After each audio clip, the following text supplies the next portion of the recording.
अस्सलामुअलैकुम and very good morning. जागो लाहौर में आप सबको खुश आमदीद कहते हैं जनाब। हंसती मुस्कुराती खूबसूरत सी सुबह के साथ मैं हूं मुनीब आसिफ। इस उम्मीद और इस दुआ के साथ कि आप लोग इस वक्त जहां कहीं भी होंगे ठीक ठाक होंगे। मेरी तरफ से, मेरी पूरी टीम की तरफ से और दुनिया मीडिया ग्रुप की तरफ से जनाब आप लोगों को आज का दिन, जुम्मे का दिन ख़ास तौर पर बहुत बहुत मुबारक हो। उम्मीद करती हूँ कि आज का दिन आपका बहुत अच्छा गुजरेगा।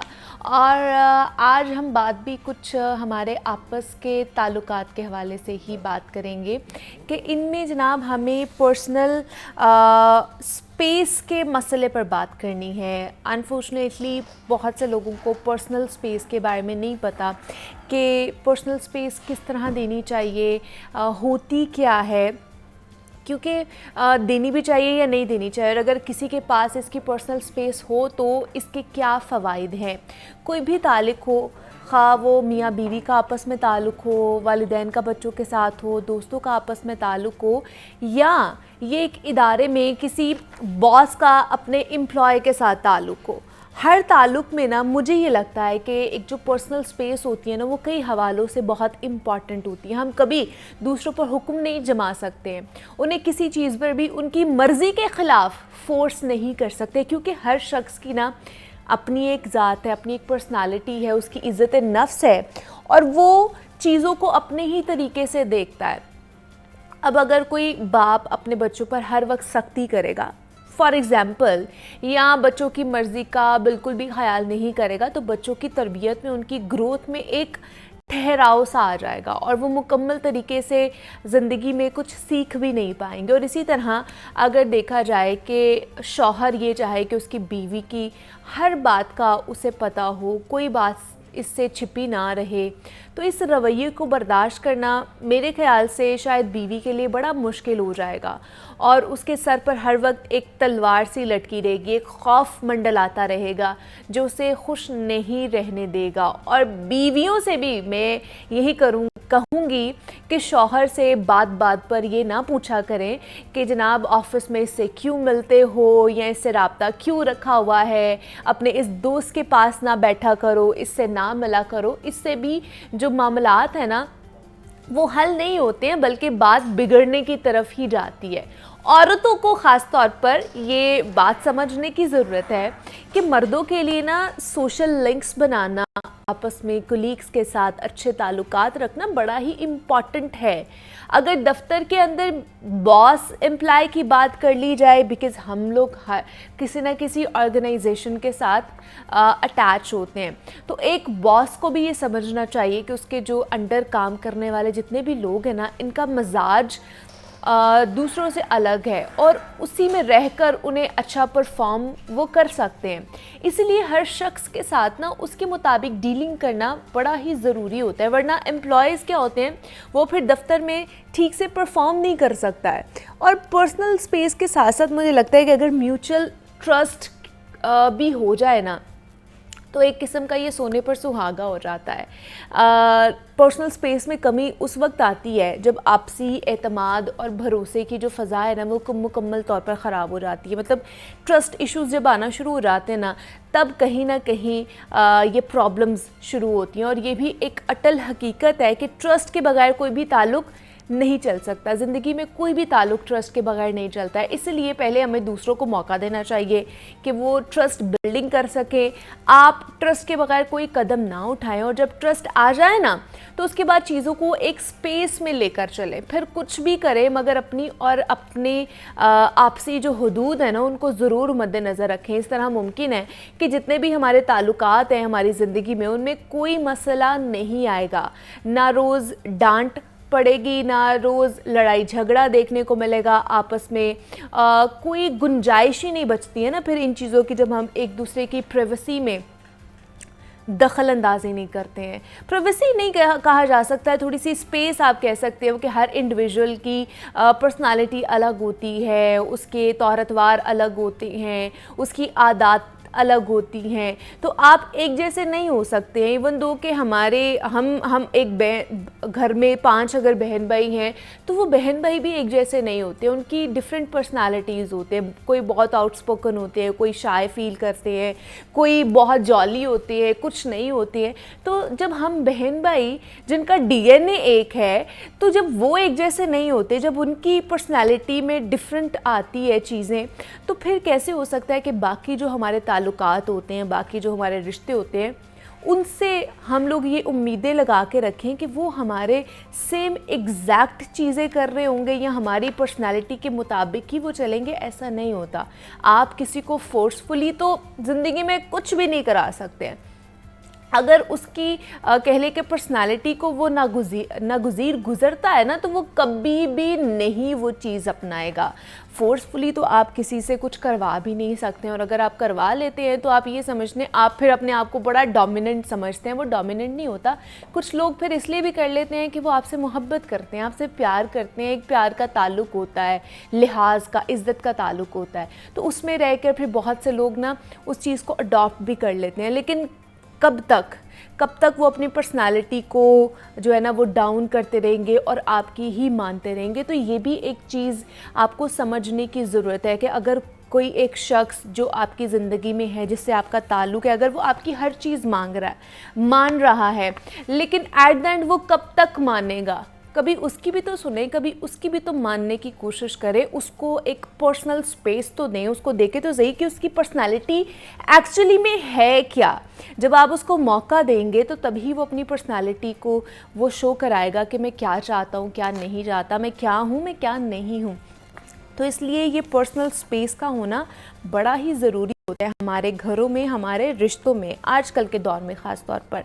तो ये आज का मेरा पैगाम था जो सोचा मैंने कि आपके साथ ज़रूर शेयर किया जाए कि ये पर्सनल स्पेस होती क्या है और इसको किस तरह इम्प्लीमेंट किया जा सकता है। अभी हम प्रोग्राम में आगे बढ़ते हैं, कुछ सेहत के हवाले से बात कर लेते हैं कि सेहतमंद किस तरह रहना है, कि हम लोग ग़िज़ा ऐसी खाएं जो हमारे लिए बेनिफिशियल साबित हो।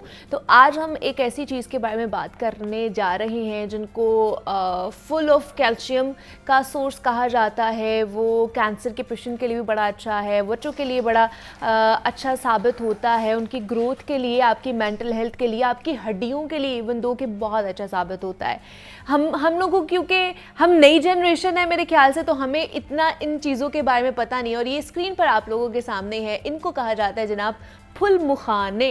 और पुराने ज़माने में इसका इस्तेमाल किया जाता था, हमारी नानियाँ दादियाँ इसका बहुत ज़्यादा इस्तेमाल करती थी, घरों में खाए जाते थे, इसका पाउडर बना के खाया जाता था, इनको पका के एज अ नट यूज़ किया जाता था। ये भी नट्स की ही एक किस्म आप कह सकते हैं कि उसमें ही उनकी फैमिली में आता है, जिसको फॉक्स नट कहा जाता है, और अगर उर्दू में बोला जाए तो इसको फुल मुखाने कहा जाता है। तो इसकी क्या अफादियत है और इसका इंटेक किस तरह करना चाहिए, कौन कौन इसका इंटेक कर सकते हैं, तो इस पर आज हमने बात करनी है। तो उस पर बात करने के लिए doctor Sadia Fatima, clinical nutritionist and dietitian हमारे साथ मौजूद हैं। डॉक्टर सादिया, आपको वेलकम कहती हूँ जागो लाहौर में। कैसी हैं आप? अल्हम्दुलिल्लाह ठीक। डॉक्टर सादिया, फुल मुखाने बहुत से लोगों को इसका पता है, बहुत से लोगों को नहीं पता। जो हमारी पुरानी अम्मी दादी नानी, उनको तो ऑब्वियसली पता है, हाँ, नई जनरेशन को नहीं पता कि ये क्या है, किस तरह खाया जाता है और इसकी अफादियत क्या है, इम्पोर्टेंस इसकी कितनी है। तो क्या क्या कह लें कि न्यूट्रिएंट्स इसमें मौजूद हैं जो हमारे लिए बहुत अच्छे हैं? अच्छा, पहली अगर हम बात करें, जैसे आपने कहा कि कैल्शियम, ये कैल्शियम का बहुत अच्छा सोर्स होते हैं। ठीक है कि मगर आपकी अगर हड्डियां कमज़ोर है ना, तो आप रोज़ाना फॉक्सनट्स लें तो आपकी कैल्शियम की रिक्वायरमेंट पूरी हो जाती है। उसके अलावा इसमें पोटाशियम होता है बहुत अच्छी मिकदार में। अगर बीपी के पेशेंट लें तो उनका ब्लड प्रेशर कंट्रोल रहता है। अच्छा। फाइबर अच्छा होता है कॉन्स्टिपेशन के लिए, जो कि बेस्ट होता है कि उनको अगर कॉन्स्टिपेशन का किसी को प्रॉब्लम होता है तो वो फोक्सनट्स रोज़ाना ले रहे हैं तो उनका कॉन्स्टिपेशन तो जड़ से ख़त्म होगा। क्या बात है, वाह जी। और बच्चों के लिए आजकल तो हम बड़े कंसर्न होते हैं, बच्चों की हाइट नहीं बढ़ रही, तो वो होता है एनीमिया की वजह से, जो जिंक डेफिशिएंसी की एनीमिया की वजह से होता है। तो इसमें जिंक बड़ी अच्छी मिकदार में होता है, वो उनके हाइट को इंक्रीज़ करने में, उनके वेट को इंक्रीज़ करने में हेल्प करता है। तो इसके बहुत ज़्यादा फ़वाइद हैं। इसके फ़ायदे जो हैं वो हैं, लेकिन इसको ख़ासतौर पर मैंने जो देखा है ना, इसको सर्दियों में इसका इस्तेमाल किया जाता है। तो क्या मतलब है कि ये एक तो ड्राई नट्स में आ जाता है, इसकी फैमिली कह लें कि वो है, तो इसकी फिर तासीर भी गर्म हो सकती है क्या? जिस तरह हम लोग लिंक कर देते हैं ना ड्राई नट्स के साथ कि इनकी तासीर गर्म है, तो इनको सर्दियों में ही यूज़ करना है बस। नहीं, नट्स का ऐसा तो नहीं होता। नट्स को तो हमें गर्मियाँ या सर्दियाँ यूज़ करना चाहिए, लेकिन हमने कुछ अपने कॉन्सेप्ट्स बना लिए हैं कि नट्स जो है हम सर्दियों में यूज़ करें। गर्मियों में भी यूज़ करेंगे तो वो हमें इतना ही फ़ायदा देंगे, क्योंकि अगर हम एक्सेस ले लेते हैं ना किसी चीज़ की, वो हमारे लिए ख़राब होती है। अगर हम उसको मॉडरेशन में अपना पोर्शन कंट्रोल करके लेंगे तो उसकी तासीर हमें कोई भी गर्म नहीं लगती। वो बिल्कुल ठीक रहती है। मतलब ये ऐसा कुछ भी नहीं है। और ये मैं बार बार इसलिए हर अपने गेस्ट से जो भी प्रोफेशनली इस चीज़ को लेकर चल रहा है, हेल्थ के रिगार्डिंग हमें बताता है, मैं उनसे ये सवाल करती हूँ, ख़ास तौर पर जो हमारे घर में ख़वातीन बैठी है ना उनके लिए, बिकॉज वो बहुत ज़्यादा करती है गर्म तासीर, ठंडी तासीर खानों के हवाले से। तो ऐसा कुछ भी नहीं है, ये सिर्फ हमने अपने तौर पर ही चीज़ें, अपने तौर पर ख्यालात, मिथ्स बना ली हैं कि खाने की गर्म तासीर है, ये नहीं खाना, वो नहीं खाना। ऐसा कुछ भी नहीं है। हर चीज़ खानी है, लेकिन इतदाल में रहकर खानी है। ज़्यादती होगी किसी भी चीज़ की तो ऑब्वियसली वो आपको फिर नुकसान की तरफ ही लेके जाएगी, उसका फ़ायदा आपको कोई नहीं पहुंचेगा। तो ये गर्म और ठंडी तासीर वाली मिथ से ना बाहर निकल आए खुदारा। अच्छा, दूसरा इसका इनटेक हमें किस तरह डॉक्टर सादिया करना चाहिए? हाँ जी, ये वैसे इसका जितना इनटेक करें ये हमारे लिए नुकसान तो है नहीं। अगर हम डायबिटीज़ पेशेंट की बात कर लें तो वो इसका इनटेक करें ना, एक तो उनका वेट मैनेजमेंट रहेगा, उनका ब्लड शुगर लेवल एकदम से हाई नहीं होगा। अच्छा। क्योंकि इसमें साथ में फाइबर होता है ना, तो जब कार्बोहाइड्रेट्स और फाइबर का कॉम्बिनेशन साथ आ जाता है तो वो ब्लड लेवल एकदम से स्पाइक नहीं करता। ओके। और अभी आपने जैसे पूछा कि इसको यूज़ कैसे कर सकते हैं, इसको तो हम मल्टीपल तरीके से हम अपने पेशेंट्स को दे रहे हैं ना। कुछ पेशेंट्स को तो जैसे हम कैरमलाइज्ड पॉपकॉर्न देते हैं, वैसे इसको गुड़ में, शक्ल भी थोड़ी सी ना वैसे पॉपकॉर्न जैसी है। हाँ। इसको भी हम कहते हैं कि थोड़ी सी गुड़ का शीरा बना के उसमें इसको कैरेमल करके वो बना सकते हैं। वो उनके मीठे की क्रेविंग भी पूरी हो जाती है। और सर्दियों में तो जो डायबिटीज के पेशेंट होते हैं उनको बड़ा दिल करता है कि हम मीठा खाएं। हाँ। तो वो ये अगर खाएं तो उससे कोई नुकसान नहीं होगा। अच्छा, मतलब इसको लेयरिंग करके, गुड़ की लेयरिंग करके तो वो खा सकते हैं, खा सकते हैं, बिल्कुल खा सकते हैं। लेकिन इसकी क्वांटिटी का भी तो फिर ख्याल रखना, ज्यादा हाई नहीं करना। अगर बाकी और नट्स नहीं ले रहे तो इसका एक मुट्ठी ले लें। अच्छा, अपने हाथ के ले सकते हैं। और डेली ले सकते हैं? डेली ले सकते हैं बिल्कुल, क्योंकि कैल्शियम का अच्छा सोर्स है ना। और दूध में भी इसको डिप करके आप ले सकते हैं, जैसे हम अपने ग्रैनुलास होते हैं उनको लेते हैं, इसको भी ऐसे इस्तेमाल कर सकते हैं। दूसरा हम सैलड्स में यूज़ कर सकते हैं। अच्छा। इसको थोड़ा सा रोस्ट करें ना, बड़ा ही क्रंची सा इसका टेक्सचर और टेस्ट हो जाता है। तो उसको हम सैलड्स में, अपने फ्रूट सैलड बनाएं या कोई भी सैलड बनाएं, उसमें भी इस्तेमाल कर सकते हैं।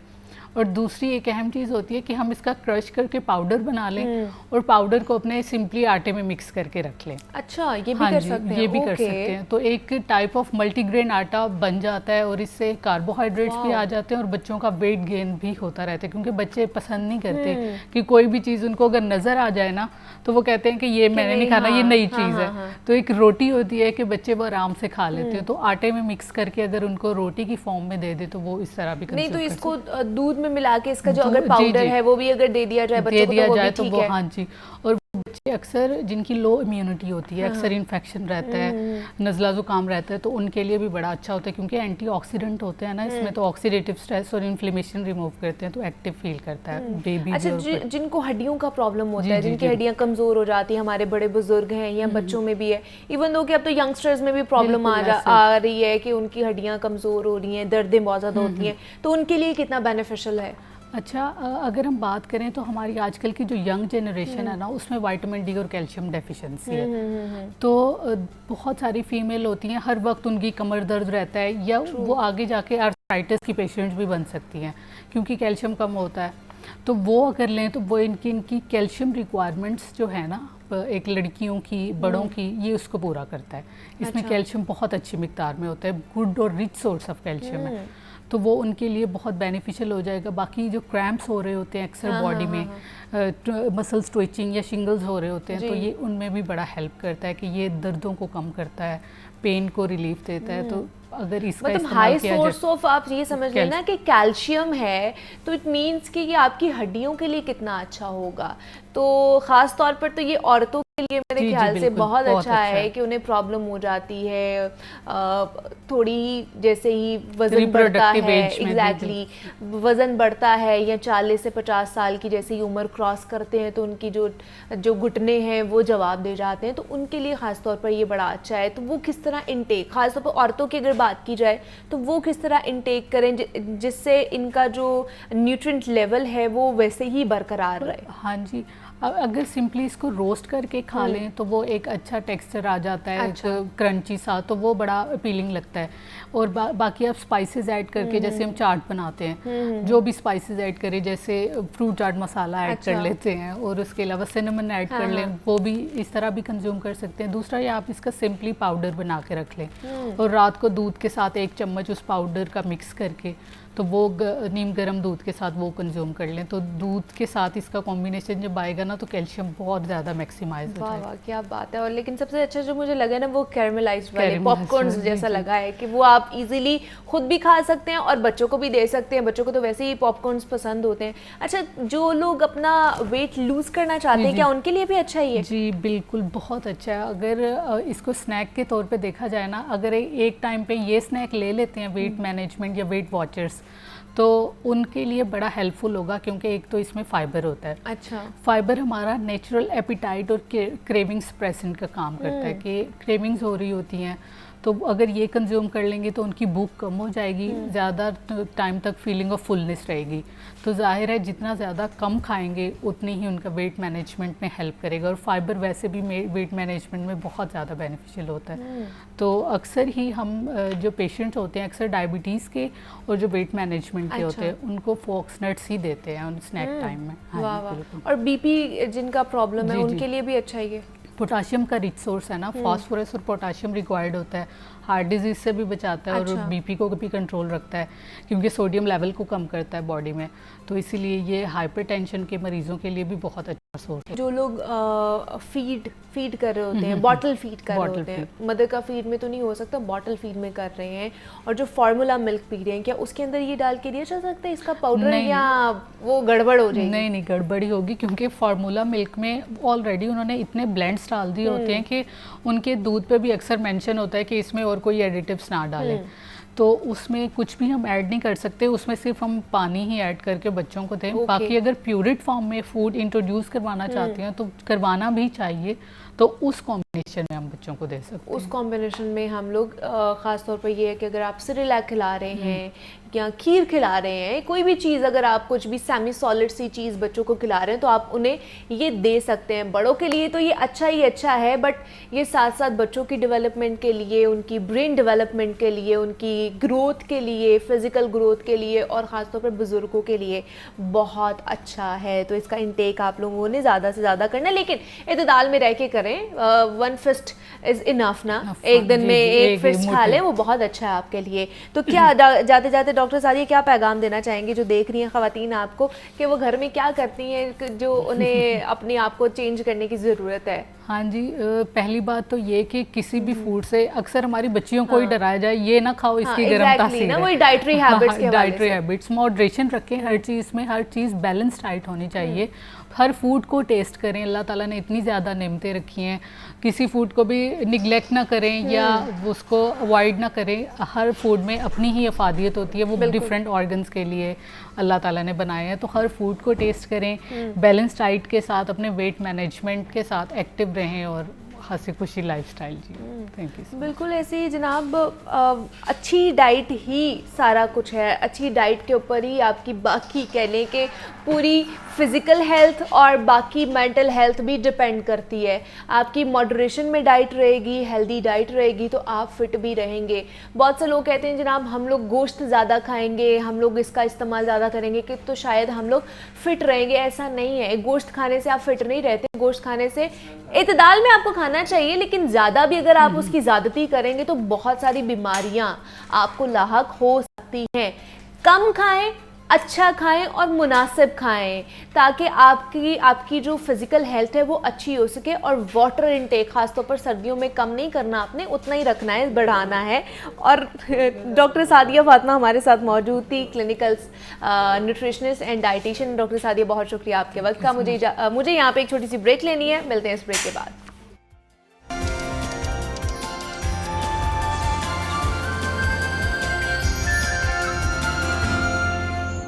वेलकम बैक टू जागो लाहौर। जनाब, जिस तरह हमने बात की है कि अपने डाइटरी हैबिट्स आपने सही करनी है ताकि फ़िट रह सकें, तो फिटनेस को बरकरार रखने के लिए कुछ एक्सरसाइज करना भी ज़रूरी होता है। तो रहमान अब्बास हमें वो एक्सरसाइज करना सिखाएंगे।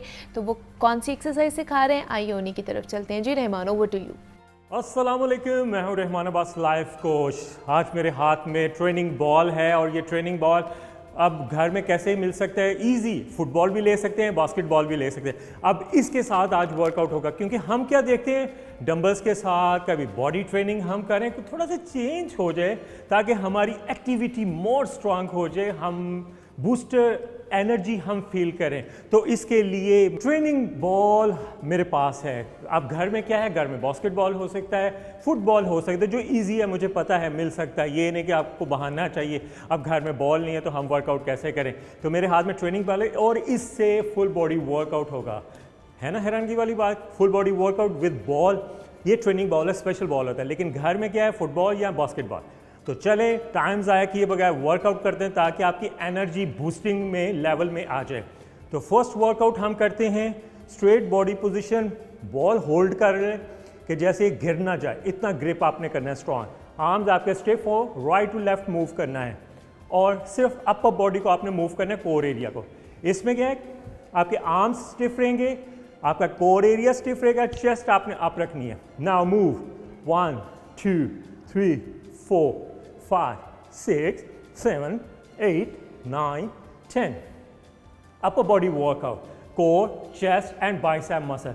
अब इसको थोड़ा सा तिरछा होकर मैं बताता हूँ। स्टिफ करना है, लूज ग्रिप नहीं करना। मीन्स कि आपके बाइसेप मसल्स इन्वॉल्व हो गए, एंगेज हो गए, फिर चेस्ट डाउन ना chest up.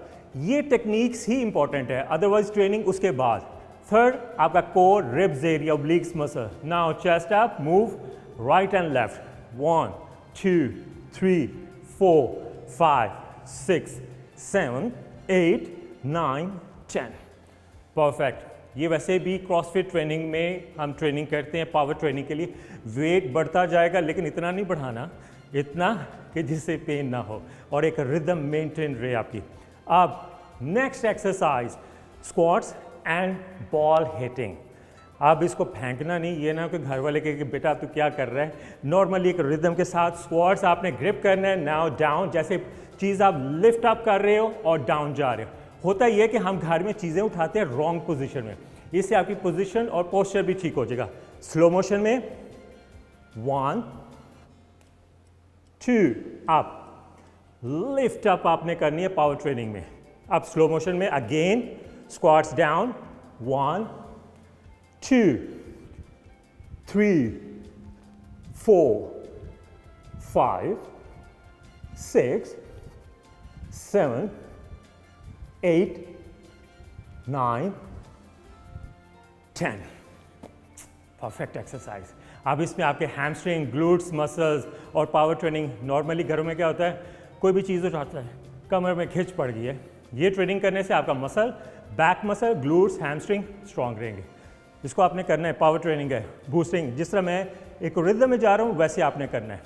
Now next movement, उसी पोजीशन में पहले क्या होता था कि वो टीचर वगैरह सजा देते थे, बेटा तो इस तरह खड़ा हो जाए। तो ये सेम उसी तरह की है, लेकिन इसको मैं साइड पोजीशन से दिखाता हूँ।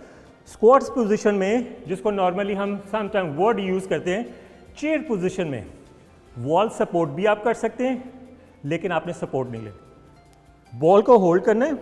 नाउ डाउन 1, शिवरिंग स्टार्ट हो जाएगी, मैं वैसे भी थोड़ी थोड़ी फील कर रहा हूँ। 4 5 6 7 8 9 10। गुड, खत्म। 3 एक्सरसाइजेज आपने करनी है पावर ट्रेनिंग के साथ। इसी तरह एक रिदम, 3 एक्सरसाइजेज 1 1 मिनट ब्रेक के साथ। इसको आपने करना है, फिर देखिएगा कितने स्ट्रॉन्ग और फ्लेक्सिबल हो जाएंगे। और आपको एक फुटबॉल बास्केटबॉल की ज़रूरत पड़ी, ईजी अवेलेबल है, इसको आप करें, अपने प्लान में शामिल करें, बहुत इफेक्टिव वर्क है और मुझे फीडबैक दें। चलें एक नए प्रोग्राम के साथ दोबारा आएंगे, तब तक के लिए मुझे अपनी दुआओं में, मेरी टीम को अपनी दुआओं में याद रखें। खुश रहें, फिट रहें, अल्लाह हाफिज़। रहमान अब्बास हमारे साथ मौजूद थे और आज की उन्होंने क्लास हमें दे दी है कि किस तरह आप घर पर रहकर एक्सरसाइज करके फ़िट रह सकते हैं। अब आगे बढ़ते हैं जनाब, कुछ बात कर लेते हैं हमारी पुलिस के हवाले से, क्योंकि अब हमारी पुलिस को और सिटी ट्रैफिक पुलिस को भी होश आ गया है, ख़ास तौर पर जब से ये फ़ेज़ 7 वाला कार हादसा रूनुमा हुआ है। उसके बाद जनाब जितने भी ख्वाब खरगोश के मज़े थे जो लिए जा रहे थे, उनमें से अब जो है वो ख्वाब टूट चुका है और अब नींद से अब अचानक उठ गई है हमारी तमाम तर जितनी भी फोर्सेस थी। ख़ास तौर पर पुलिस की बात की जाए तो अब कम उम्र जो ड्राइवर्स हैं उनके ख़िलाफ़ कार्रवाइयाँ की जा रही हैं, उन्हें पकड़ा जा रहा है, उनके ऊपर FIRs की जा रही हैं। जितने भी उन्हें सड़क पर कम उम्र ड्राइवर ख़ास तौर पर जो भी नज़र आ रहे हैं उन्हें पकड़ा जा रहा है, गिरफ्तार किया जा रहा है, FIR की जा रही है। अब इसके ऊपर भी 2 आराएं हमारे पास आती हैं, सामने आ रही हैं कि जनाब कुछ लोग कह रहे हैं कि ये दुरुस्त है, जो नॉर्मल बच्चे हैं उन्हें पकड़ना चाहिए, उनके खिलाफ़ कार्रवाई करनी चाहिए। दूसरी तरफ कुछ लोग ये कह रहे हैं कि उनके खिलाफ़ कार्रवाई नहीं करनी चाहिए, उन्हें पकड़कर वार्निंग जारी करनी चाहिए, गाड़ी बंद कर देनी चाहिए, लेकिन FIR ना करे, बिकॉज़ अगर FIR हो जाती है, उनका रिकॉर्ड एक आ जाता है और रिकॉर्ड में वो आ जाएंगे तो उनका पूरा करियर ख़राब हो सकता है, या अगर जेल में जाएंगे या हवालात भी एक रात काट लेंगे तो वो भी उनका करियर जो है ना वो ख़राब होने के बायस हो सकता है, वो मेंटली कितना डिस्टर्ब रह सकते हैं। तो ये 2 आराएं हमारे सामने आ रही हैं, सोसाइटी में एक वो नेगेटिव इम्पैक्ट लेकर फिर जो है ना वो आगे चलेंगे। तो इस हवाले से भी बात करेंगे। दूसरा जो फ़ेज़ 7 वाला मामला हुआ था उस पर क्या अभी तक पेशरफ्त हुई है, जो पुलिस और सिटी ट्रैफिक पुलिस जो कार्रवाइयाँ कर रही है, और मुझे ऐसे लग रहा है कि बाकी सारे जराइम छोड़कर इसके ऊपर ही सिर्फ फोकस किया जा रहा है कि हमने जितने भी कम उम्र ड्राइवर्स हैं अब सिर्फ उन्हें ही पकड़ना है, बिकॉज स्ट्रीट क्राइम्स जो है वो बढ़ते ही जा रहे हैं, उनके ऊपर कोई भी पेशरफ्त नहीं ली जा रही है, की जा रही है, या उनके ऊपर फोकस नहीं किया जा रहा है। थाने भरे पड़े हुए हैं बाकी केसेस के हवाले से, लेकिन जो चीज़ें दूसरी तरफ हम देखते हैं सेकंड हैंड के, हमें बच्चे ही नज़र आ रहे हैं हर जगह जिनको पकड़ा जा रहा है, और वो भी कम उम्र ड्राइवर्स जो हैं। तो उस पर आज हम बात करते हैं कि ये जो मुहिम चलाई जा रही है ये कितनी कारामद साबित हो रही है, कितने अभी तक बच्चे पकड़े गए हैं और इसका इम्पैक्ट किस तरह का पड़ने वाला है। इस पर बात करने के लिए मुदस्सिर हुसैन हमारे साथ मौजूद है इन स्टूडियोज़ में, नुमाइंदा लाहौर न्यूज़ हैं। मुदस्सिर, आपको वेलकम कहती हूँ जागो लाहौर में, कैसे हैं आप? थैंक यू, बहुत शुक्रिया, बिल्कुल ठीक, अल्लाह का शुक्र है। मुदस्सिर, कम उम्र ड्राइवर्स के ख़िलाफ़ ये मुहिम चल रही है, इससे पहले हमने देखा था कि तब भी बच्चे चला रहे थे गाड़ियाँ, खुलेआम सड़कों पर आते थे, बड़ी बड़ी गाड़ियाँ चला रहे होते थे। अब जब से ये फ़ेज़ 7 वाला कार हादसा हुआ है उसके बाद हमारी पुलिस को जो है ना वो होश आया है, वो ख्वाब से अचानक जागी है और उन्हें याद आया कि नहीं, अब कम उम्र बच्चों को, ड्राइवर्स को जो हमने पकड़ना है। तो आपका एनालिसिस क्या कहता है इसके ऊपर कि ये कार्रवाइयाँ क्या नहीं पहले होनी चाहिए थी, ना कि अब? बिल्कुल आप ठीक कह रहे हैं, ये कार्रवाइयाँ पहले ही होनी चाहिए थी। अब देखें कि गुज़िश्ता 10 रोज़ के दौरान 3699 जो मुकदमात हैं वो दर्ज किए गए हैं कम उम्र ड्राइवर के ख़िलाफ़। ये एक बड़ी रेशो है, मैं समझता हूँ कि जो है वो ये 3699 आप देखें कि मुकदमा जो हैं वो दर्ज किए गए, मतलब 3600 ख़ानदान आप कह लें कि उनके बच्चों के ख़िलाफ़ जो है ना वो ये दर्ज किए गए मुकदमे। जी बिल्कुल, 3699 ये मुकदमा दर्ज किए गए, इसमें कम उम्र ड्राइवर्स हैं और ये स्टूडेंट भी हैं। ठीक है, अच्छा, ठीक ये है। बड़ी अलार्मिंग सिचुएशन है, इससे जो है वालिदैन बड़े परेशान हैं।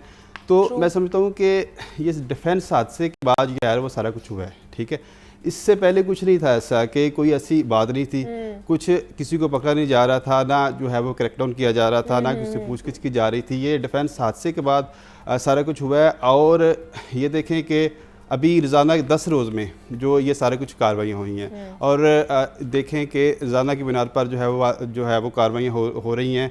अभी लोग जो है वो लाइसेंस बनाने के लिए आ रहे हैं। हाँ जी, लाइन लगी हुई है हर जगह, बिल्कुल। अभी आपको बताएं कि जो है वो रोज़ाना की बुनियाद पर 16 से 18,000 लोग जो हैं वो ड्राइविंग लाइसेंस बनाने के लिए मुख्तलिफ जो है वो सेंटर्स में जा रहे हैं, लाइनें लगी हुई हैं और प्रिंटिंग मशीनें कम पड़ गई हैं। लोग खौफ व रश का शिकार हैं कि उनको पकड़ा जा रहा है, जो है वो बंद किया जा रहा है। तो ये एक बड़ी अलार्मिंग की सिचुएशन है और मैं समझता हूँ कि थोड़ा सा टाइम देना चाहिए लोगों को, अदरवाइज़ जो वालिदैन जो है ना वो बड़े परेशान हैं।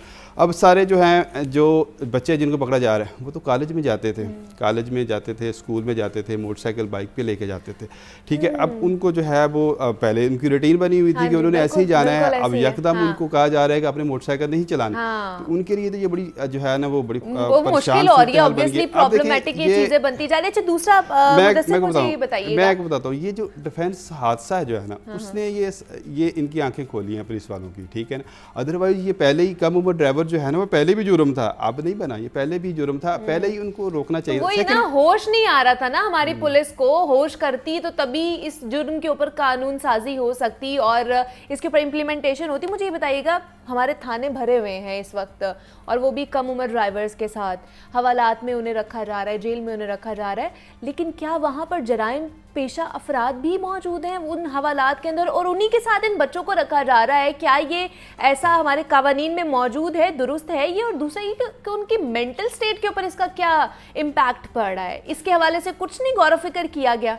देखिए, मेंटल स्टेट तो डेफिनेटली उनकी सेहत पे फ़र्क पड़ेगा। एक बच्चा जब हवालात में बंद होता है, मेरे पास कुछ रात वीडियो आई तो जिसमें मैंने देखा कि बच्चे रो रहे हैं, चिल्ला रहे हैं, चीख रहे हैं। मैं समझता हूँ कि ये ना बड़ा स्ट्रिक्ट एक्शन कर दिया हमने इस पर। कम से कम जो है ना FIR दर्ज नहीं करनी चाहिए थी, अब जुर्माना कर देते। जुर्माने की आप 5,000 कर लेते, 10,000 मैक्सिमम आपने ज़्यादा सज़ा देनी थी ना, आप 10,000 कर लेते। ये जो FIR जो है वो ये बच्चों के लिए ठीक नहीं है, खासतौर पर स्टूडेंट के लिए। आप देखें कि उन स्टूडेंट्स के करियर के अंदर, उनके तालीमी करियर के अंदर ये चीजें आ जाएंगी, वो बाहर जाके वो बाहर नहीं जा सकते हैं अगर हायर स्टडीज के लिए। जिन बच्चों ने बाहर जाना है ना उनके लिए तो बहुत बड़ा मसला बन जाएगा, क्योंकि उनका क्रिमिनल रिकॉर्ड आ जाएगा। और ये क्रिमिनल रिकॉर्ड ऐसे है, CR और कार्ड ऐसे है, जब एक दफ़ा बन जाए ना आप क्लियर भी हो जाए तो वो ख़त्म नहीं होता। इसका मतलब है कि अगर उन्होंने बाहर जाना हो, इन केस उनको करैक्टर सर्टिफिकेट चाहिए तो वो नहीं मिलेगा उन्हें, बहुत मुश्किल है। वो उनका ये क्रिमिनल रिकॉर्ड आ जाएगा कि इन्होंने गलत ड्राइविंग की है, तेज़ रफ्तारी ड्राइविंग की है। और मैं समझता हूँ कि जो बाहर के ममालिक हैं ना वहाँ पे तेज़ ड्राइविंग बड़ा जुर्म समझा जाता है। यहाँ पे तो फिर भी नहीं इतना समझा जाता ना, FIR दर्ज कर ली, बेल हो जाती है। लेकिन जो आउट ऑफ कंट्री है ना वहाँ पे ये बड़ा जुर्म समझा जाता है कि ये रैश ड्राइविंग करता है। सेकंड ये बात है कि ये डिफेंस जो हादसा है ये जो है ना इसके पीछे क्या महरक़ात हैं, इस पर मैं बात करना चाह रहा हूँ। उसके बाद पुलिस को जो है ना, ट्रैफिक पुलिस को, बाकी पुलिस को होश आया कि कम उम्र ड्राइवर्स को पकड़ना है, उनके खिलाफ कार्रवाई करनी है। अच्छा, ये तो डिफेंस हादसे के ऊपर मैं जाऊँगी, उसकी मैं चीज़ें पूछूंगी, लेकिन अभी आप क्योंकि कम उम्र ड्राइवर्स के हवाले से भी रिपोर्टिंग कर रहे हैं, फिर उनके वालिदैन से भी आपकी जाके मुलाकात हो रही है, तो क्या वो पशेमानी का इजहार कर रहे हैं कि हमें पहले ही अपने बच्चों को रोकना चाहिए था, या उन्हें अवेयर करना चाहिए था, या उन्हें बाहर नहीं निकलने देना चाहिए था बिकॉज उनकी अभी एज नहीं है कि वो ड्राइविंग कर सके? अब वो इस चीज़ को रिग्रेट कर रहे हैं?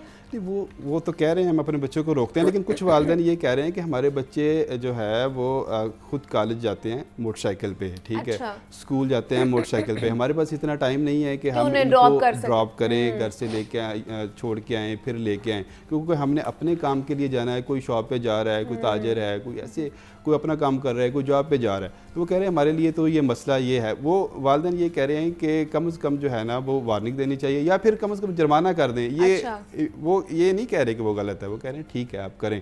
हम ये समझते हैं कि कम उम्र ड्राइविंग की वजह से हादसा पेश आते हैं, इसमें कोई शक नहीं है, हादसा पेश आते हैं, जानें भी, कीमती जानें भी ज़ाया होती हैं। और मैं आपको डेटे के मुताबिक बताऊं कि लोग हर साल इतने कत्ल नहीं होते जितने हर साल हादसे में हलाक हो जाते हैं। अभी भी जो इस साल का फिगर है 450 अफराद जो हैं वो ट्रैफिक हादसे में हलाक हो गए हैं, और तकरीबन कुछ 2600 के करीब जो लोग हैं वो उम्र भर के लिए मजदूर हो गए। ये तो स्टैटिक्स के हैं, फिगर हैं रेस्क्यू के, ठीक है। लेकिन बात तो ठीक है, क्रैक डाउन तो होना चाहिए, इसमें तो कोई शक नहीं है, हो गया, ठीक है। लेकिन ये एक्शन थोड़ा सख्त वाला जो मामला है ना, इसको थोड़ा सा ना CCP लाहौर और IG पंजाब को थोड़ा सा देखना चाहिए।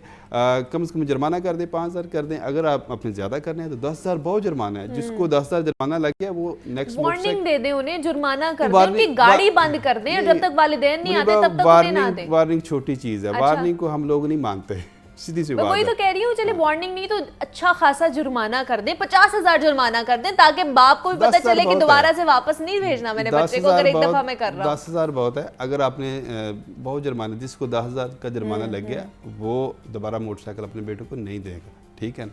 और अगर आपने ज़्यादा ही करना है कुछ तो मोटरसाइकिल ही बंद कर दें कि भाई मोटरसाइकिल ही नहीं देंगे आपको, ठीक है। इसकी नीलामी हो जाएगी बाद में। लेकिन मुदस्सिर ये चीज़ नहीं हो सकती, बिकॉज अब हम डिजिटलाइज हो चुके हैं बहुत हद तक। हमारे जैसे वार्डन्स हैं, उनके पास गैजेट्स मौजूद होते हैं कि चलान होते हैं, तो उसी वक्त वहाँ पर चलान कर दिया जाए, डिजिटल चलान कर दिया जाता है, फिर वहाँ पर भी आप पे करके जा सकते हैं। तो ये इस तरह का नहीं कोई सिस्टम लेकर आया जा सकता कि वार्निंग्स भी डिजिटलाइज हो जाएं कि एक दफ़ा हो ये, 2 दफ़ा हो ये, 3 दफ़ा हो ये, तो अब आपका जनाब वो FIR ही होनी है। इस तरह का कोई सिस्टम भी लेकर आया जा सकता सिस्टम है। लेके आया जा सकता है, इसमें कोई ऐसी नहीं है। बाकी वार्निंग दी जा सकती है उनको, 2-3 वार्निंग के बाद जो है वो उनकी गाड़ी अब बंद जो की है ना, जा अब सकती मेरी है। लास्ट चांस है, इसके बाद मेरी FIR ही होनी है। बिल्कुल बिल्कुल। लेकिन ये सीटू साहब कह रहे हैं कि हमने ना काफ़ी दफ़ा मुहिम चला चुके हैं, ये पहली दफ़ा नहीं हुआ। वो कह रहे हैं हम काफ़ी दफ़ा लोग मुहिम चला चुके हैं, लोगों को बता चुके हैं। लोग कहते हैं समझते नहीं हैं अपने बाद, जो वालिदैन है ना, कम से कम वो ये कहते हैं कि वालिदैन की जिम्मेदारी है कि वो अपने बच्चों को समझाएं। मेरे ख्याल में जो है ना, नौजवान जो नस्ल है ना, वो अपनी वालिदैन की बात भी कम मानती है। इस वजह से आप चले जाए ना जहाँ पे ये हादसा हुआ है, यहाँ पे जो हादसा है वहाँ पे अक्सर टोलियों की शक्ल में निकलते हैं और वन व्हीलिंग करते हैं, और उसके बाद वो रैश ड्राइविंग करते हैं गाड़ियों पे इधर उधर। अमार रोड पे चले जाएं आप, किनाल रोड पे चले जाएं आप, फिरोजपुर रोड पे चले जाएं। इन रोड्स पे जो है हम अक्सर हमारी गाड़ी के नज़दीक से जब ये इस तरह के मोटरसाइकिल गुजरते हैं, हम खुद डर जाते हैं कि हमारे जो है वो गाड़ी में न लग जाए। इस तरह की ये ड्राइविंग करते हैं। तो ये पहली दफ़ा तो नहीं हो रहा। अब इनके खिलाफ कार्रवाई करने की ज़रूरत है, और इसमें पुलिस भी है, सिटी ट्रैफिक पुलिस भी है, बाकी जो डॉल्फिन फोर्स है, पीरू फोर्स है, इनके खिलाफ कार्रवाई करने की ज़रूरत है। लेकिन अब तो सबके खिलाफ हो रही है ना। जो कम उम्र ड्राइवर जहाँ भी नज़र आता है उसके खिलाफ जो है ना फौरी कार्रवाई कर रहे हैं और उनको पकड़ रहे हैं, क्योंकि ये उनके लिए आसान हल है ना। FIR काट दो, बंदे को अंदर डाल दो, बस ठीक है। ये उनके लिए आसान है, बिकॉज अपनी वो नाकामियों का जो मलबा है सारा वो FIR के थ्रू आवाम के ऊपर डाल रहे हैं, नौजवान नस्ल के ऊपर डाल रहे हैं, उनका करियर ख़राब कर रहे हैं। ऑब्वियसली 16 से 17 साल का एक लड़का होता है तो वो अपने घर का कफील हो जाता है। उसने बाहर से खरीदो फरोख्त करने जानी है, बाइक भी चलानी है, उसने घर वालों को, फैमिली को लेकर भी जाना है। लेकिन अगर आप FIRs करना शुरू हो जाएंगे, हुकाम अच्छी बात है, काम कर रही है, कार्रवाइयाँ भी कर रही है, कम उम्र ड्राइवर्स को नहीं आना चाहिए सड़कों पर, लेकिन इसका कोई एक सिस्टम होना चाहिए, तस्वीर का एक दूसरा रुख भी होना चाहिए जो हमें देखना है। हम सिर्फ एक रुख देखकर अपना पर्सपेक्टिव नहीं बना सकते हैं। तो इसलिए खुदा का खौफ करें, आप ये FIR वाला जो मामला है उसमें थोड़ी सी रिलैक्सेशन लेकर आए, कुछ सिस्टम बनाए जा सकते हैं। और दूसरा ये कि उन्हीं कम उम्र बच्चों को आप लोग नशा बेचने वाले जो बाकी मुलजिम हैं उन्हीं के साथ आप जेल में ठहरा रहे हैं या हवालात में ठहरा रहे हैं। इस हवाले से भी थोड़ी सी इम्प्लीमेंटेशन को बेहतर करने की ज़रूरत है।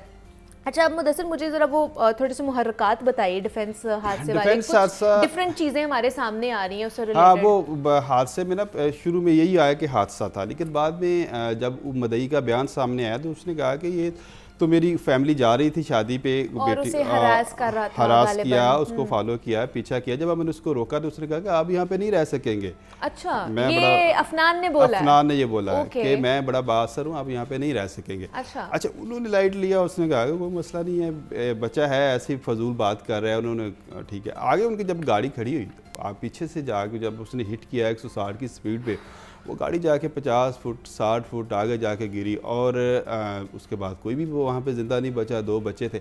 मुझे वैसे ही मैं सोचता था कि ट्रैफिक हादसा जब भी होता है ना, इतने लोग हलाक नहीं होते। एक गाड़ी में अगर 3-4 लोग हैं तो 2 बच जाएंगे, 2 को ज़्यादा चोटें आएंगी, उनकी हलाकत हो सकती है। 6 के 6 नहीं जो है ना वो उनकी हलाकत नहीं हो सकती। 4 माह का बच्चा उसमें था। तो जब पता चला कि गाड़ी जो है 50 फुट 60 फुट आगे जाके गिरी। इसका मतलब है कि कितनी जोर से तेजी से हिट किया उसने आके।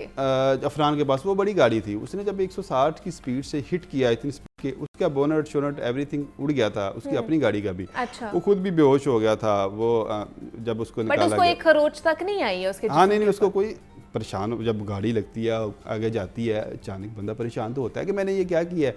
लेकिन उसने तो मेरे ख्याल से जानबूझ के किया है ना, जानबूझ ऐसा तो के नहीं हो सकता कि उससे हो गया, ये हुआ अचानक तो नहीं हुआ ना, इतनी स्पीड में आके आप किसी गाड़ी को हिट कर रहे हैं। नहीं, जानबूझ के किया। उसके साथ उसके दोस्त थे इब्राहिम, उसने जी, बयान दिया, बयान दे दिया, उसका बिल्कुल बयान आ गया है, उसने बताया है कि कैसे ये हादसा हुआ है, कैसे इनकी सारी चीज़ें हुई हैं। अब उसका जो वकील है ना मुल्ज़िम का, वो कह रहा है ये तो बच्चा है, इसको तो बच्चों की तरह ट्रीट करना चाहिए, दहशतगर्दी की दफ़ा तो बनती ही नहीं है। अब बाद में जब मदई ने बयान दिया तो बाद में फिर 302 भी लगी, ठीक है, और दहशतगर्दी की दफ़ात भी लगी। अब तो 322 लगी है ना, 322 में अब जब अंडर एज में है ना उसकी ज़मानत हो जानी थी। अच्छा, ठीक है, अब 302 लगी, अब इसकी ज़मानत नहीं लेकिन होगी। सुनने में ये भी है मुदस्सिर कि उस वक्त मौके पे पहुंच के इसके जो वारिस थे, घर वाले थे या बाकी लोग थे, उन्होंने आके इसको छुड़वाने की भी कोशिश की, बदतमीजी भी की गई, प्रेशर भी डाला गया पुलिस के ऊपर कि उसी वक्त पुलिस इसको, के ऊपर भी प्रेशर डाला गया, लेकिन ये हाई प्रोफाइल केस था, मीडिया तक पहुंच गया था, मीडिया इसलिए तक कुछ नहीं पहुंच हो गया। सका। इसलिए कुछ नहीं हो सका, और वहाँ पे बहुत सारे लोग इसके हमायती आ गए, इसको छुड़वाने अच्छा। के लिए आ गए कि इसको छोड़ दें, ये तो बच्चा है, ये गलती एक्सीडेंट हुआ है, हम आ जाएंगे, थाने आ जाएंगे, सारी चीज़ें उन्होंने वहाँ पर मौके पर करने की कोशिश की है। लेकिन बाद में ज़ाहिर है लोग नहीं तो पैसे भी देने की कोशिश की गई थी कि शायद छोड़ दिया जाए इसको। नहीं, पैसे तो हम इसमें नहीं कह सकते क्योंकि अभी ये इनिशियल केस था, अभी क्योंकि इसने चलना था, पैसे तो जाहिर है बाद में नहीं, ये क्योंकि कुछ चीजें सामने आ रही है ना कि उन्होंने एक भारी भरकम जो है ना पैसे देने की, एक रकम देने की कोशिश वो की तो है। उन्होंने कहा ना कि जी एक्सीडेंट है, अच्छा। वो चीज़ें हमने सुनी थी, लेकिन जब मदई की तरफ से जो है ना जब ये बयान दिया गया उसके बाद ये चीज़ें ख़त्म हो गई। जो पुलिस ने कहा आप स्टैंड करें, आपके साथ ज्यादती हुई, अब एक ख़ानदान के जो है वो 6 हलाक हो जाना, जिससे बच्चे भी, तो ये बहुत बड़ा। कौन कौन सी दफात लगी है उसके इसमें ऊपर? लगी है 302 लगी है, जो कि है। कत्ल की Attempt दफात to है। murder। हाँ, नहीं कत्ल की है, ठीक है। 324 इक़दाम कत्ल होता है, 302 लगी है। ओके। और दहशतगर्दी की दफात लगी है ठीक कि जानबूझ के इसने ये सारा कुछ किया है, और दहशतगर्दी की जो है ना वो सारी चीज़ें उसमें शामिल की गई हैं। उस दफात के तहत जो है इस मुकदमे को चलाया जा रहा था। आप देखिए ना, तफ्तीशी अफसर और जो इंचार्ज था उसने गफलत की, जो आपने पैसों वाली बात की, पता नहीं उसने पैसे लिए या फिर कुछ और वजूहात अच्छा। थी। उसने इसका ना वो बोन टेस्ट होता है कि लड़के की जो एज है ना उसका पता चल सके कि उसकी एज कितनी है। ओके। ठीक है, और क्योंकि वकील ने कहा ये तो बच्चा है, अभी तो 12-13 साल उम्र नहीं है, तो आप में जाके उसका बर्थ सर्टिफिकेट निकलवा लें, आपको पता चल जाएगा नादरा से कि उसकी एज क्या है। वो बर्थ सर्टिफिकेट में भी लोग कम कर देते हैं, आपको पता है, वो इससे नहीं पता चलता। असल में जो एक कलाई का टेस्ट होता है, अच्छा। वो सिफिक्शन टेस्ट कहते हैं इसको, ओके। एक बोन टेस्ट होता है, वहाँ से पता चल जाता है कि एज अब वहाँ में उन्होंने सैंपल ही नहीं लिया, ठीक है। अब डीआईजी ने उस पर एक्शन लिया, उन दोनों को मुअत्तल किया। ठीक है। इतना बड़ा केस है, आप क्या कर रहे हैं, ठीक है। उन दोनों को मुअत्तल किया, वहाँ पे नए बंदे लगाए, और तफ्तीश जो है वो डीएसपी को दी ताकि वो मेरिट पे तफ्तीश करे।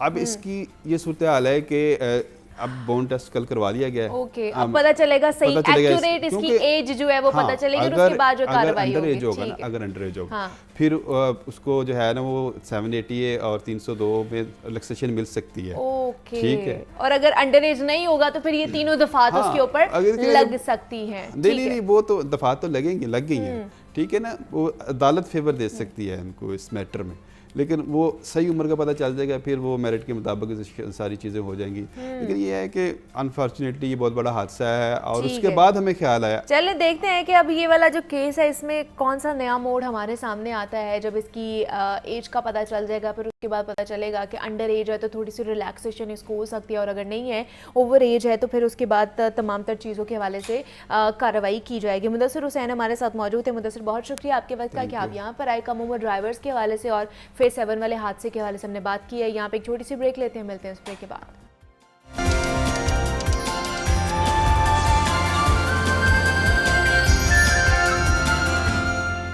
सुभान अल्लाह, सुभान अल्लाह। मोहम्मद शहबाज मदनी अशरफ़ी साहब हमारे साथ मौजूद हैं, नात खान हैं, और बहुत ही खूबसूरत नात पाक के कलाम पढ़ा है उन्होंने। शहबाज साहब बहुत शुक्रिया। और क्योंकि दीन इस्लाम से ही बात का आगाज़ कर लेते हैं, सेगमेंट का आगाज़ कर लेते हैं, क्योंकि जुम्मे का मुबारक दिन है और हमारी कोशिश होती है कि कोई ऐसा एक इशू, कोई ऐसी एक कह लें कि माशरती रवैया जिसके बारे में बात करना लाजिम व मलजूम हो जाता है, उसको हम एज अ टॉपिक लेकर आएँ और उस पर दीन इस्लाम की क्या तालीमात हमें मिलती हैं उस हवाले से जानने की कोशिश करें।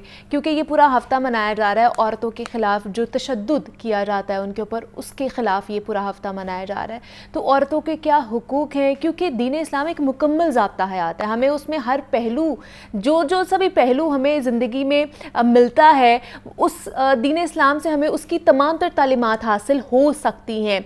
तो औरतों के ऊपर किस तरह तशद्दुद किया जाता है, उसको एड्रेस किस तरह करना चाहिए, कुरान करीम और दीन इस्लाम हमें इस हवाले से क्या तालीमात देता है, उस पर बात करेंगे। हमारे साथ डॉक्टर पीर तारिक शरीफ ज़ादा साहब सीरत स्कॉलर हैं, वो हमारे साथ मौजूद हैं एज़ यूजुअल हस्ब मामूल।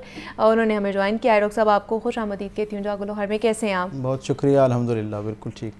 डॉक्टर साहब, औरतों के हवाले से थोड़ा बहुत तो हमें मालूम है, औरतों के हुकूक क्या अल्लाह पाक ने तजवीज़ किए हैं, उन्हें दिए जाते हैं, लेकिन फिर भी हमें रिकॉल करने की ज़रूरत है, बार बार रिकॉल करने की ज़रूरत है, बताने की ज़रूरत है। दूसरा, ये पूरा हफ्ता मनाया जा रहा है औरतों के ख़िलाफ़ जो तशद्दुद किया जाता है उसके लिए, तो हमारा दीन इस्लाम इस हवाले से क्या कहता है जो औरतों के ऊपर तशद्दुद किया जाता है? बिस्मिल्लाह रब्बि मोहम्मद करीम अलैहिस्सलातु तस्लीम। सबसे पहले तो यादावरी का शुक्रिया, और हमेशा की तरह आज का उन्वान भी बड़ा खैर पर मबनी है। और मैं ये समझता हूँ कि मुआशरे के अंदर अगर उसे इंसानी तकसीम उसकी की जाए तो मर्दों के साथ किसी अंदाज में भी औरतों का किरदार और कंट्रीब्यूशन जो है वो सोसाइटी को बेहतर बनाने के हवाले से कम नहीं है।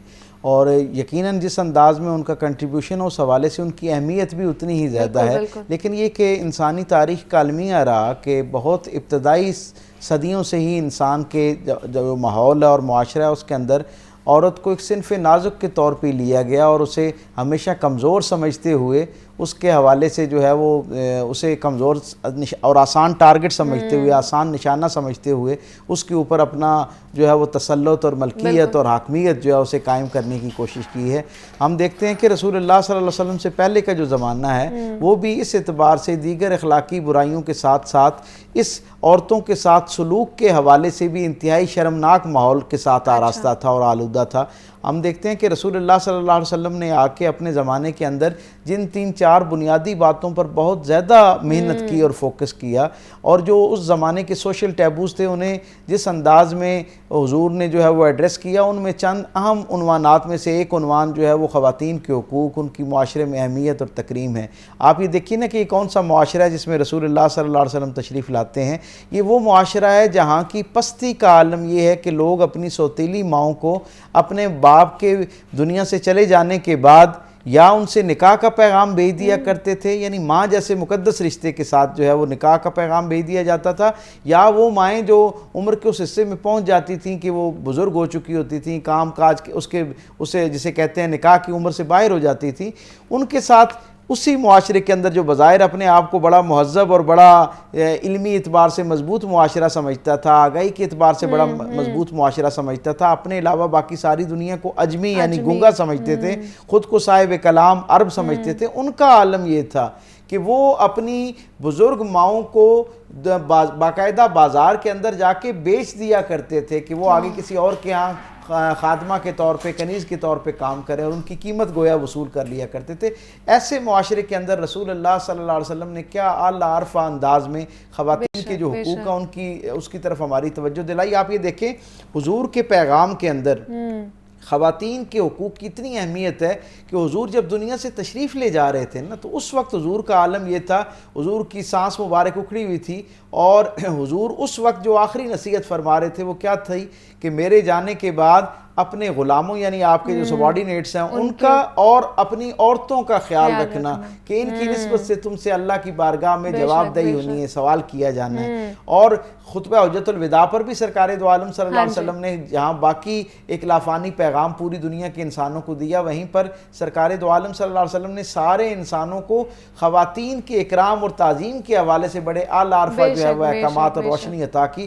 खुद रसूल रहमत का मंजरनामा ये कि वो माहौल जहाँ मैंने अभी अर्ज़ किया कि अपनी बूढ़ी बेवा माएँ जो हुआ करती थी उनको बेच दिया करते थे, रसूल रहमत सल्लल्लाहु अलैहि वसल्लम ने उसी मुआशरे के अंदर लोगों को बताया कि ये जो तुम्हारी माँ है इसके कदमों के नीचे अल्लाह ने जन्नत रखी हुई है। अगर कोई अपने ज़माने का बेहतरीन वली कामिल भी है ना, तो उसकी जन्नत जो है वो भी उसकी माँ के कदमों के नीचे। गोया वो खुद अपने मकाम में कितना ही आला आरफा क्यों ना हो जाए, अपनी खूबियों के एतबार से मुआशरे का कितना ही बेहतरीन और अहम फ़र्द क्यों ना हो जाए, लेकिन उसकी उखरवी कामयाबी, आखिरत की कामयाबी, गोया हकीकी की कामयाबी जो है उसका जरिया उसकी माँ की खिदमत है, माँ की ताज़ीम। और खुद रसूल अल्लाह सल्लल्लाहु अलैहि वसल्लम के माहौल और मंजरनामे से मैं हमेशा ये बात कहा करता हूँ कि हुजूर की ज़िंदगी में हुजूर की 9 खुश नसीब ख़वातीन ऐसी हैं, 8 ख़वातीन ऐसी हैं जिन्हें रज़ाई माँ के तौर पे सरकार दो आलम सल्लल्लाहु अलैहि वसल्लम की खिदमत का मौका मिला।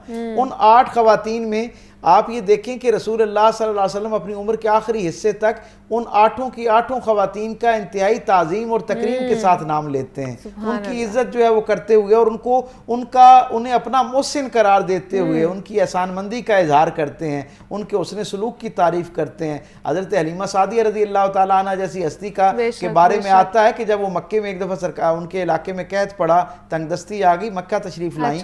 सरकार दो आलम को किसी शख्स ने आके बताया, हुजूर घर पे आराम फरमा रहे थे, हुजूर को बताया गया कि कबीला बनु साद जो है उसका एक काफिला, छोटा सा मुख्तसर सा काफिला मक्के पहुंचा है और वो हरम काबा के अंदर जो खजूरें लगी हुई हैं उनके साथ अपनी सवारियां बांध रहे हैं। कबीला बनु साद का नाम सुना, और ये ज़माना कौन सा है, हुजूर की उम्र मुबारक उस वक्त लगभग 35 बरस के करीब है, और हुजूर जनाब खदीजतुल कुबरा सलामुल्लाह अलैहा के साथ अपने काशाना रहमत के अंदर हैं। ज़ोहर के बाद जिस तरह इस्तराहत हुजूर फरमाते, आराम फरमाते, उस वक्त एक शख्स ने आके खबर दी। हज़रत खदीजतुल कुबरा कहती हैं कि जैसे हुजूर ने कबीला बनु साद का सुना ना, और उनसे पूछा कि क्या उनमें कोई बुजुर्ग खातून भी है, तो उन्होंने बताया कि हाँ उनमें एक बुजुर्ग खातून जो है वो भी मौजूद हैं, वो भी अपना सामान जो है वो सवारी से उतार रही थी, मैंने उनको देखा। हुजूर ने जैसे ये सुना ना, तो हुजूर ने, हज़रत खदीजतुल कुबरा कहती है कि मैंने हुजूर को कभी ज़िंदगी में इस हालत में घर से बाहर जाते नहीं देखा कि हुजूर के सर अक़दस पर भी कोई रुमाल, टोपी, अमामा मौजूद ना, और हुजूर के पाए मुक़द्दस के अंदर भी कोई जो है ना वो जूती मौजूद ना हो। कहा हुजूर इतनी बेचैनी से बाहर निकले और उन बुजुर्ग खातून को अपने साथ लेकर आए, 3 दिन उनका इकराम किया, फिर उनको बकरियों और ज़ादे राह देकर मक्के की सरहद तक छोड़ने के लिए आए। कहते हैं मैंने पूछा या रसूलल्लाह ये ऐसी खुशनसीब खातून कौन है जिसकी ये इज़्ज़त अफजाई हो रही है, तो हुजूर ने फरमाया ये मेरी रज़ाई माँ हज़रत हलीमा सादिया रज़ी अल्लाह तआला ने। तो हुजूर ने उनसे ऐसी मोहब्बत की। हज़रत सुहैबा जिन्होंने हुजूर को दूध पिलाया, हुजूर ने उनकी बतौर खातून क्या इज़्ज़त अफजाई की, वो मक्के में रहती थी। हुजूर ने उन्हें पैगाम भेजा कि अगर आप मदीना तशरीफ़ लाना चाहें तो मेरे पास आके रहें। तो उन्होंने कहा कि मैं वो उम्र के हिस्से में हूँ कि मैं यहाँ रहना चाहती हूँ। सरकार दो आलम सल्लल्लाहु अलैहि वसल्लम जितना अरसा मक्का में रहे, उनकी खिदमत गुजारी करते रहे, उनकी खिदमत में पेश होते रहे, बार बार उनकी जो तकाजे थे, दुनियावी ज़रूरतें थी, उनकी पूरा करते थे। फिर जब मदीना तशरीफ़ ले गए तो जो काफ़िला मदीने से मक्के की तरफ जाता, हुजूर ज़ादे राह भी उनको दे के भेजते, तहाइफ भी देकर भेजते और माल असबाब भी देख के भेजते अपनी उस रज़ाई माँ के लिए। तो हुजूर ने औरत की इस ताज़ीम की, और वो मुआशरा जहाँ पर औरतों को और बिलखुसूस बच्चियों के साथ औरतों के बारे में उस मुआशरे का तसव्वुर ये था, आप ये देखें कि बेटी पैदा होने की खबर ही एक नहुसत की खबर तसव्वुर की जाती थी और जिंदा दरगोर कर दी जाता था। ये वो मुआशरा था, और मेरे रसूल ने उसी मुआशरे में बेटियों को कैसी लाफानी इज्जत दी कि सरकार दो आलम की जब अपनी शहजादी सैयदा कायनात हज़रत फातिमा ज़हरा सलामुल्लाह अलैहा जिस वक्त तशरीफ़ लाती, तो रसूल रहमत सल्लल्लाहु अलैहि वसल्लम अपनी तमाम तर अज़मत और रिफ़त के बावजूद उनके इकराम में न सिर्फ खड़े हो जाते बल्कि 2 कदम आगे जाते, उनका दस्ते मुबारक जो उसे चूमते, उनके माथे पे बोसा देते। और हज़रत उम्मे सलमा हुजूर की अज़वाज मुतहरात में से हैं, वो उनसे रिवायत है, वो कहती हैं कि जनाब खतीजा हुजूर की साहबजादी जब तशरीफ़ लाती, हुजूर उनको अपने पास लेकर आते, अपनी जगह पर बिठाते। और जब तक हज़रत फातिमा ज़हरा बैठ ना जाती, सरकार दो आलम सल्लल्लाहु अलैहि वसल्लम उनकी ताज़ीम में खड़े रहते। आज देखिए दुनिया भर के अंदर खवातीन के हुकूक और उनकी ताज़ीम के हवाले से बात की जाती है, किया जाता है उनके हुकूक को, खवातीन के जितने भी हैं। आप ये देखिए ना कि ये हुजूर ने कैसा माहौल तरतीब दिया। हुजूर के विसाल के दुनिया से तशरीफ ले जाने के 3 दिन बाद एक काफिला मदीना पहुंचा, और उनकी ख्वाहिश थी कि हुजूर से मिलें। हुजूर दुनिया से तशरीफ ले जा चुके थे, तो उन्होंने कहा कि चलें, हुजूर से तो नहीं मुलाकात हो सकी, जो लोग हुजूर के साथ जिन्होंने वक्त गुजारा है उनसे हुजूर के मिजाज के बारे में मुलाकात करके पूछते हैं, हुजूर की तालीमात क्या थी, हुजूर ने उनमें क्या तब्दीली पैदा की। कहते हैं कि असर की नमाज का वक्त था और आज़ान बुलंद हुई, तो वो जो काफिला नौजवानों का था उन्होंने मुड़ के देखा कि मस्जिद नबी के अंदर से देखा कि जो एक बाज़ार है उसमें से एक बुज़ुर्ग आ रहे हैं, एक बुज़ुर्ग सहाबी आ रहे हैं, और उनका मामूल ये है कि वो कभी अपने पंजों पर वज़न डालते हैं और कभी अपनी जो एड़ियां हैं उन पर वज़न डालते हैं, गोया पूरा पाँव ज़मीन पर नहीं रखते। जब वो करीब पहुँचे तो उन नौजवानों ने दूसरे असहाब जो मौजूद थे उनसे पूछा कि क्या ये जो सहाबी हैं इनका मामला ये है कि ये बुज़ुर्गी की वजह से, उम्र के ज़्यादा हो जाने की वजह से ऐसे हैं? तो उन्होंने कहा नहीं, ये मामला नहीं है, इनका मामला ये है कि ये इतने एहतियात पसंद हैं, अल्लाह की मखलूक के बारे में इतने मेहरबान और शफीक हैं, इतना अल्लाह से डरने वाले हैं, तकवा इख्तियार कर रखा है कि ये इस एहतियात से पाँव रखते हैं कि कहीं कोई हशरातुल अर्ज़ में से कोई अल्लाह की बेज़रर मखलूक जो है वो मेरे पाँव के नीचे ना आ जाए। जब वो आए तो उन्होंने कहा कि आपने अरबों के सख्त माहौल में रहते हुए ये इतना आला अरफा जो आपको अल्लाह ने तकवा और एहतियात अता की है, ये जो नरम खुई अता की है, ये आपने कहाँ से हासिल की? तो वो सहाबी कहने लगे कि तुम मेरे इस अमल से वाकिफ़ हो, मेरे इस वाला जो माहौल और मेरी जो कैफियत है उससे वाकिफ़ हो, तुम मेरे असल से वाकिफ़ नहीं। तो उन्होंने कहा आपका असल क्या था? आपने कहा मैं वो था जिसने अपने वजूद से पैदा होने वाली 100 बेटियों को जिंदा दरगोर किया, और रोए जाएं और बताते जाएं कि मैंने उनको किस तरह सफाकी के साथ उनको जो है वो जिंदा दरगोर किया। तो उन नौजवानों ने हैरत से पूछा कि फिर ये इतनी बड़ी तब्दीली कैसे आई? तो वो जो सहाबी थे उन्होंने अपने हाथ का इशारा इस तरह किया और कहा कि वो शख्स जो इस कब्र के अंदर मौजूद है, यानी सरकार दो आलम सल्लल्लाहु अलैहि वसल्लम, कहा मैंने उनको ख़वातीन के मामले में इतना एहतराम करने वाला पाया, मेरे करीम रसूल ने ऐसा माहौल तरतीब दिया और अपने अमल से ऐसी आला अरफा रिवायात कायम की कि उसने उस तरबियत ने, उस माहौल ने मुझे वहाँ से यहाँ तक पहुँचा दिया। लेकिन डॉक्टर साहब हमारे यहाँ अगर देखा जाए तो हमारे यहाँ समझाने का भी कुछ अलग तरीका है ना, तशद्दुद करके शौहर हज़रात जो है ना वो औरतों को समझाते हैं और उसके बाद कहते हैं जी इसको एक ढाल बना लेते हैं ना इस बात को, और कहते हैं हम तो समझा रहे थे और वो नहीं समझी तो हमने उसके ऊपर तशद्दुद किया। हमारे यहाँ पे ये भी चीज़ें चलती हैं। जी हाँ, आप ये ज़ाहिर है क्योंकि ख़राबी मुआशरे में उस वक्त पैदा होती है और बिलखुसूस दीन से वाबस्ता मुआशरे के अंदर ख़राबी उस वक्त पैदा होती है जिस वक्त हम ये समझते हैं कि लोग दीन की गलत तारीफ़ और ताबीर को बुनियाद बनाकर, गोया ढाल बनाकर अपने जो मज़मूम मकासद होते हैं, अपने अंदर की वो एक कहते हैं ना कि जुल्म की कैफियत और मिजाज है, उसको जस्टिफाई कर रहे होते हैं। सरकार दो आलम सल्लल्लाहु अलैहि वसल्लम का तो अपनी अज़वाज मुताहरात के साथ मामला ये है कि हज़रत खदीजतुल कुबरा सलामुल्लाह अलैहा खुद फरमाती हैं कि मैंने अपने पूरी ज़िंदगी के अंदर किसी और मर्द को औरतों की इस आला दर्जे पर इज्जत करते हुए नहीं देखा जैसे रसूल अल्लाह सल्लल्लाहु अलैहि वसल्लम ने अपनी औरतों यानी अपनी अज़वाज मुताहरात जो हैं, अपनी ज़ौजा जो है उनकी इज्जत फरमाई।